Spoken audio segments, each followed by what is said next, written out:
Hi everybody, how you doing?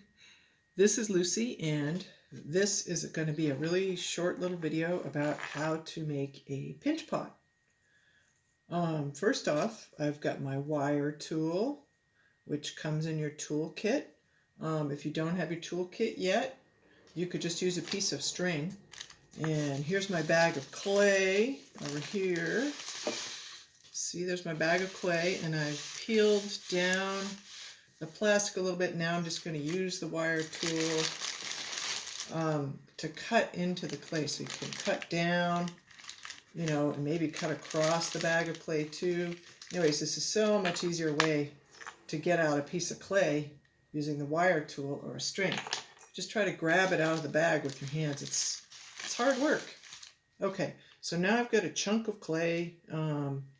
It's something that will easily fit in my hand. And now I'm just going to bash in the corners, make a ball, make a nice round ball with the clay.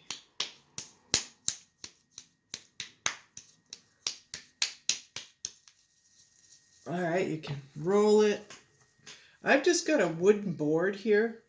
My kitchen table is Formica, or it's a hard surface. It's not porous, so the clay tends to stick to it. So I've just got a piece of board. It's a piece of plywood that I've been using for years to work on clay at home. And that's what I really recommend.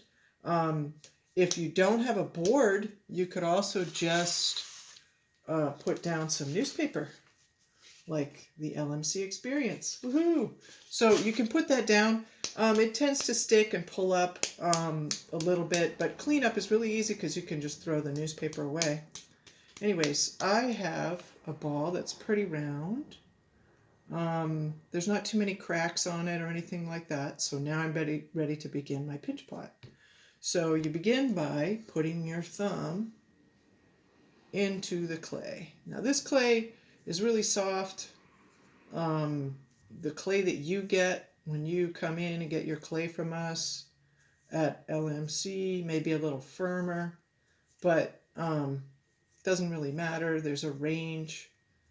One of the next videos I'm going to make is just talking about how clay can really vary in consistency, and that's one of the key things to learning to work with clay, is to understand what you can do when clay is really soft and what you can do when clay is firmer. But a pinch pot is really easy to make. I started with my ball.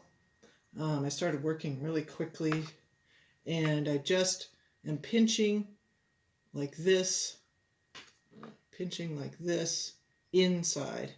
And as I'm pinching, I'm feeling how thick it is, and I'm trying to pinch a little more where it's thicker and not pinch too much where it's thin. Your clay that you've cut right out of the bag should be a pretty consistent, it shouldn't be lumpy or anything.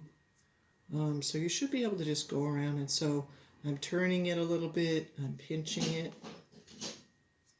I'll try to do it this way so you can see. Just pinching and turning. And you don't want to pinch too much at any one time. You want to just pinch a little bit and move it and kind of start to feel how thick it is and is it even everywhere. Is what you're going for, is that evenness. Now, you don't want it to be too thick and you don't want it to be too thin. I would say like what you want to shoot for is about 1/4 of an inch, maybe 1/2 inch thick. 1/4 of an inch thick is a really nice thickness. It's gonna hold up. It's not going to be too thin and break easily once it's fired or when it's bone dry. So I'm working with wet clay right now. And wet clay allows you to work more quickly. But the only problem with wet clay is if I keep pinching this, I might end up with a dish or something that, like sometimes when people make pinch pots, they pinch a lot. I can kind of cup it in my hand, if you guys can see me doing that, and I can control the shape that way too and make sure that that it's a vertical form and not turning into like a bowl or a plate if I don't want it to be a bowl or a plate. So anyways, that's the basics of a pinch pot. The rim is not even, but I'm not going to worry about that for this video. And if I want it to sit down, I can just gently tap it on the table, and that forms a little base. And there you have it. And that's pretty good. And one of the hardest things about clay is to stop touching it once you've got the basic form that you want. Now I'm going to set that aside and let that firm up a little bit and become leather hard clay. All right, a couple of other quick things. I really like to keep, I've just got a yogurt container here with a damp cloth in it. If I needed, if my clay started forming little cracks in it because it got dried out, I can just use a little bit of water, moisture, and smooth that over. So you're smoothing over like here. You can see I've got that little crack there. I could just smooth it over. This clay is a little too sticky to show you a good smoothing action, but I'll show you that in the next video. Okay, so a damp cloth and like an old yogurt container. I can clean off my hands. And then I like to have a dry towel too.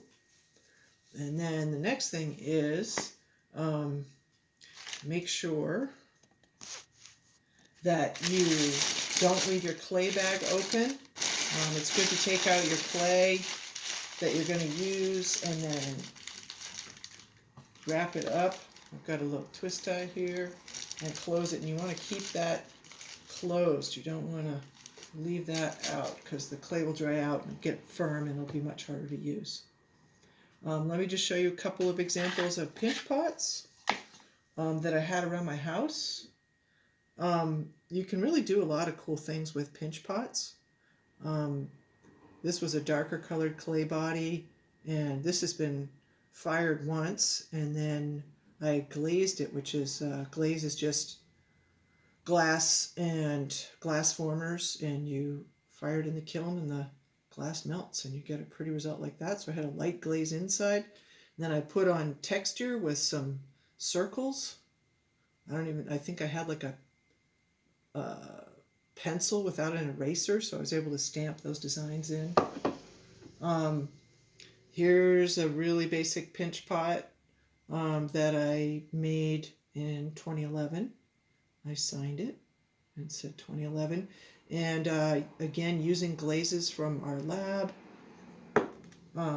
Unfortunately, I don't have any bisque pinch pots to show you. These are all ones that are finished. This is a very nice one that somebody waited till it was leather hard, which I'll be talking about soon, and they used a knife or something to give it these cool facets. And then they did a process called salt firing, which gives it, literally you throw salt in the kiln and it gives it this really cool earthy look. Here's another one I made where I have a pinch pot on the top and then a pinch pot for the bottom, and then I made a little handle, and I'll be showing you how to do pieces like that.